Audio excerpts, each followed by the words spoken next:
കിട്ടിക്കാണോ? കിട്ടിയ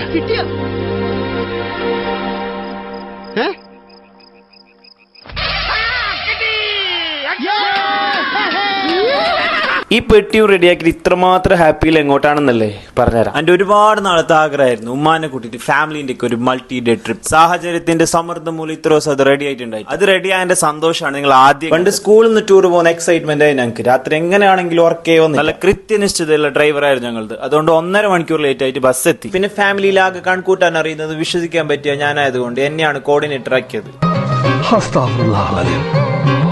വയനാടുള്ള സാജ് റിസോർട്ടിലാണ് ഞങ്ങൾ പോയത്. ബാക്കി എല്ലാവരും സ്വിമ്മിംഗ് പൂളും പ്ലേ ഏരിയയും ചെക്ക് ചെയ്തപ്പോൾ ഞാൻ നോക്കിയത് ഫുഡ് കോർട്ട് എവിടെയെന്നാണ്. ഫുഡിന്റെ കാര്യത്തിൽ കോംപ്രമൈസ് ഇല്ലാതെ കൊണ്ട് 8 മണിക്ക് തുടങ്ങുന്ന കോർട്ടിലേക്ക് ഞങ്ങൾ 7:45 പോയിട്ട് റെഡി ആയിരുന്നു. അതിന്റെ ശേഷമുള്ള അവസ്ഥ സൂമി പറഞ്ഞു. സന്തോഷം കൊണ്ട് എനിക്ക് ഇരിക്കാൻ വയ്യേ. ഞാനിപ്പോ മുഴുവൻ നിന്ന് തീർക്കുകയും എണീറ്റ് ഒരു ചായ കുടിച്ചു. പിന്നെ ചിരട്ടപ്പുട്ടും പഴവും. ഒരു ചിരട്ടപ്പുട്ടേ കഴിച്ചോളായിരുന്നു, കൂടെ സ്പ്രൈറ്റും. പുട്ടും സ്പ്രൈറ്റും ഒതുക്കിയതിന് ശേഷം ഇത്തിരി ചക്കപ്പഴം കഴിച്ചു. അതിൽ സിനിമ കാണാൻ പ്ലാൻ ഉണ്ടായതുകൊണ്ട് പ്രിങ്കിൾസും തേൻമിഠായും ബ്രൂവും ഡേറ്റ്സും ജിലേബിയും അലുവയും കിസ്മിസും അണ്ടിപ്പരിപ്പും ബദാമും മക്കനയും വാങ്ങിച്ചു. അവിടുന്ന് ഫുഡ് കഴിച്ചെങ്കിൽ അവർ മിക്കവാറും ചവിട്ടി പുറത്താക്കുന്ന അറിയുന്നതുകൊണ്ട് ഞങ്ങൾ റൂമിലേക്ക് തിരിച്ചു പോയി. അവിടുന്ന് കാലിക്കറ്റ് മാളിലേക്കും അടവൂരിലേക്കും പോയിട്ട് നല്ല സന്തോഷത്തോടെ തിരിച്ചു വന്നു. That's all for the day.